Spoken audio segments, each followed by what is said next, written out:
Please begin with your questions and dialogues if you wish.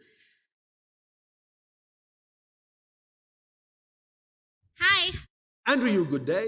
This is the most beautiful day. I am right where I'm supposed to be. Everything's divine. It is. It is. So, first and foremost, I got a little sad yesterday when I came here because I want to make sure that Daryl feels appreciated. I am so grateful and appreciative for Bashar, but All right. is Daryl happy? All right. Now, it is very kind of you to wish that the channel understands he is appreciated, and he does, but that's not a reason for you to be sad. Because, again, the idea is that if you are holding on to the concept of the channel feeling appreciation, which is something that grows, but you are sad, then the vibration of the sadness is diminishing the appreciation. Do you understand? I do. So, there is no reason for you to feel sad. The channel is perfectly fine. Great. Remember that we are taking care of things. You are. Yes. Yes. So, moving on. All right. So, a couple months ago, I had the divine revelation of everything you just talked about. How synchronous of you. Yes, it's great. So, I had the divine revelation that I need to let go of my past. Yes. I grew up with a very traumatic background that I... Did you? Well, I used my permission slip yes. to believe that my traumatic life made me who I am today. And now you know that's not necessarily so. Yes. All right. So, however, yes. that doesn't invalidate that it brought you to the understanding that you don't have to lock into it anymore. Yes? So yes. You have used a past you now no longer have. All right. So so a couple months ago, I felt like I need to let go of all of this. I need to let go of my childhood to yes. truly become the person I am today. Yes. But then, as stated before, I use it as my permission slip. Yes. So if I am truly in love with myself, like I think I am, do I need to let go of that past to help me to evolve into the person I want to be? Or can I hold on to my trauma? Do you wish to hold on to your trauma? I think it depends on the moment. You know, like well, in yes, this moment, I'm decision. so happy. Like I'm so happy and I'm so grateful for my family all right. and all of the chaos. If you but other believe, times I hate it. If you believe that you need the trauma as a permission slip, then you'll hold on to it. If you believe you don't need it anymore to be the person that you prefer to be, then you won't hold on to it. It's that simple. You can always recall the idea of the so-called past without necessarily being controlled by it. Just because you are aware of it doesn't mean that it affects you. It can be a neutral observation. This was the path I took. I validate it for bringing me where I am today, but I in no way, shape, or form, even though I might neutrally observe that trauma was involved, need to hold on to the vibrational energy of the trauma in order to be who I prefer to be. So you can do both as long as you neutralize the idea and you don't necessarily need it to feel like it's affecting you anymore. Unless, again, that's what you prefer at the moment because you don't necessarily believe that you can do it any other way. But that's up to you. Okay. So either way, it won't hold me back from getting to where I want to go. As long as you know it will not hold you back, then no, it won't. Okay. Thank you. You're welcome. Next question. So we all know this is an illusion, that we're dreaming this reality. So yes. where do other people play into this? Are other people real? Are yes. they just me? Like the versions of them you interact with are created by you out of your consciousness. That doesn't mean they're not real in their own right. And they're creating their version of you to appear in their reality by a shared agreement on a higher level, so that you can have an experience of interacting with them, but you are the one creating the simulations that you interact with as your versions of them. Their versions of themselves may be very different. So am I manifesting their actions or creating their actions? You are creating your part of attracting yourself into any scenario where they appear to be taking a particular action, but you have to discern why you're creating that for your own reasons, while they may be creating it for their reasons. You have to take just responsibility for your part of the creation and use it in the best possible way you can. So is what makes something true what I believe to be true?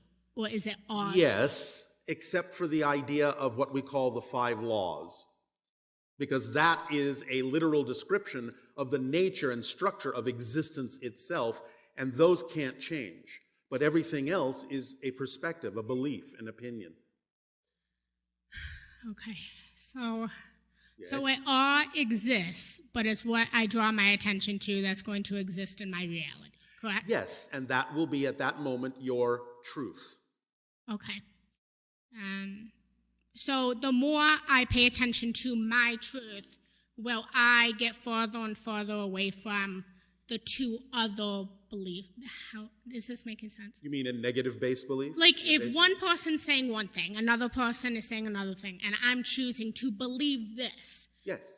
The more I focus on believing this, is the farther I'm getting away from the chaos of both of those choices. Yes. If the belief that you are buying into doesn't contain the idea of needing chaos, then you won't experience it. Remember that there is one thing, there is another thing, but what you're choosing, even though it may seem to be a combination of the 2, is actually its own reality. Okay. Does that help? It does help. All right. Couple more things. Give me 1 second. Why do I talk this way? Why do you talk what way? The way that I'm talking. You know, people are like, are you from New York? Is it a speech impediment? What is this? How the fuck should I know? I didn't know if, like, maybe it's from, like, a past life. I'm, like, carrying on, like, maybe a past accent, you know? Everything is present, but you might be connecting to another person who speaks that way because for some reason you believe it helps you get your point across more clearly. Except no one hears me, but that's okay. I beg your pardon? Nothing. See, exactly. Okay. I appreciate you. Okay. And we deeply appreciate you. You are unique. Enjoy your uniqueness. Enjoy your expression. It may not always be this way, but for now, obviously, you believe it needs to be. It serves you in some way, shape, or form.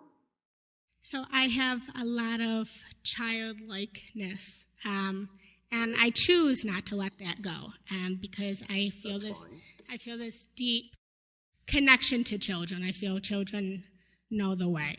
Yes, in a sense, they do. So I have gone down the path of always working with children. All right. And my dream is I want to create my own school of consciousness. Go right ahead. Nothing is stopping you. Okay.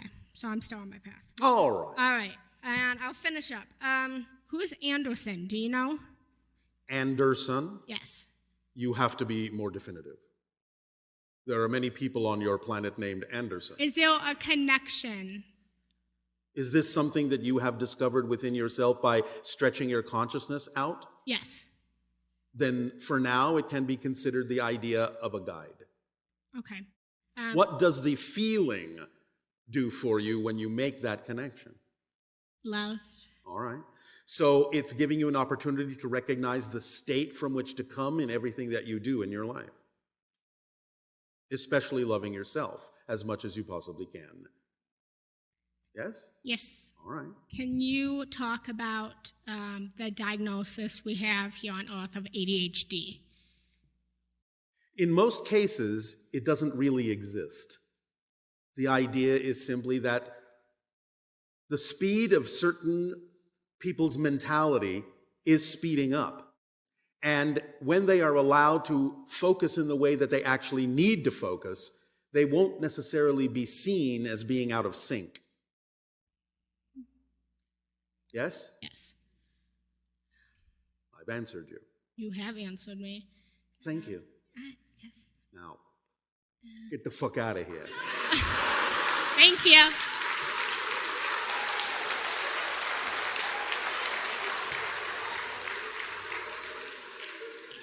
Apologies to the hypersensitive.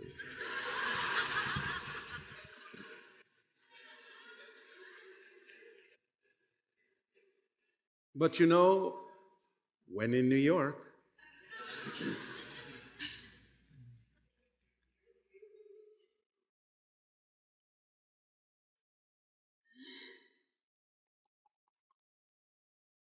and And good day. good day. What are you waiting for? Oh, I didn't know I was supposed to say anything yet. Oh, all right. It's your time. You can begin. Well, first of all, I think you're a real sweetie. Oh, why, thank you. Gosh, shucks, golly gee. There, that should balance out the other thing. Tally ho. So when I did this ticket yesterday to get the question, Yes. I wasn't really anticipating coming up here. I really wasn't thinking about really doing it. Well, obviously, on some level, you must have been. I know. So, is there something you would simply like to discuss? You don't have to have a question. You can make a Yeah, statement. okay. That's great, because I didn't have a question. Oh, all right. But what I did want to kind of get some feeling about, I guess. Speak up. I know that I'm millions and millions of years old. I'm planet dust. I'm dinosaur dust. I'm all of it combined to make who I am now as far as my spirit. And what I was picking up recently is that the earth is billions of years old, and there's been many, many, many civilizations that have gone to the point we're at now, and they haven't crossed over yet, and this is going to be the one that does. Going to be the one that goes to the fifth dimension, that really does breaks through the matrix. Yes, but again, please do remember, you never actually change the world you're on. You shift to another version of Earth that's already that way. Yeah. So yes, many people on your planet will finally complete the cycle and go beyond it. Some will not, but many now will. This is the age of transformation. So you have an opportunity to understand there are many different storylines from different directions, different times, different places, both in your own so-called history and in other histories throughout the galaxy, that are now focusing on finishing their stories and perhaps transforming their stories in certain ways by coming to Earth at this time. Earth is like, at this time, a lens, a focal point for all of these stories to go through their transformations in a way where they may finally be able to complete a very long, millions of years cycle for certain things and move on to something a little bit different. This is one of the things we actually will be discussing in a future transmission, as you have already been told about, called the Angels of Orion. That's stellar. In a word. Yes. And so, anything else? I think that's it. Why, thank you so very much. Thank you.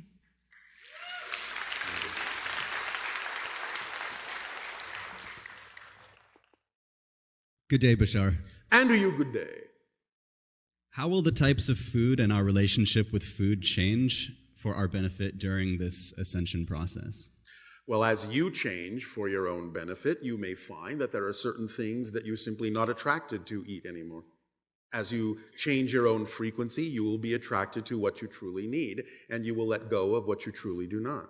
It's as simple as that. You don't have to force it. It will be automatic if you are clear within yourself and you allow yourself to go with the natural biological flow of what it is you truly need at any given moment. Then you will know exactly what it is you need to eat and what it is you don't. Now, some people will find that as they refine and upgrade, so to speak, their vibrational frequency, you will probably most likely on average eat less. And you will probably most likely on average eat things that are lighter in frequency. But again, it depends on the person. It depends on the path. It depends on why you're choosing to experience that. You have to, once again, take it on a person-by-person, case-by-case basis as to what is correct and appropriate for that particular individual. Yes? Mm-hmm. But there is the overall average that as you lighten up, most likely so will your diet, because you simply lose the urge to eat things that are no longer relevant or vibrationally compatible with you. Yes? Makes sense. I know, that's why I said it. Besides wearing them and putting them around our homes, what are your recommendations for us on how we can use crystals? Well, like anything, they are permission slips. You understand that concept, yes? Yes. Well, if you understand that concept, why are you asking? Because you know it's up to you to decide that whatever it is you happen to be attracted to use, in whatever way your imagination is attracted to use it, that means you're attracted to it for the reason that for some reason it matches your belief system at that moment in a way that allows you to circumvent your belief system and go further. So it's really up to you to decide what works for you.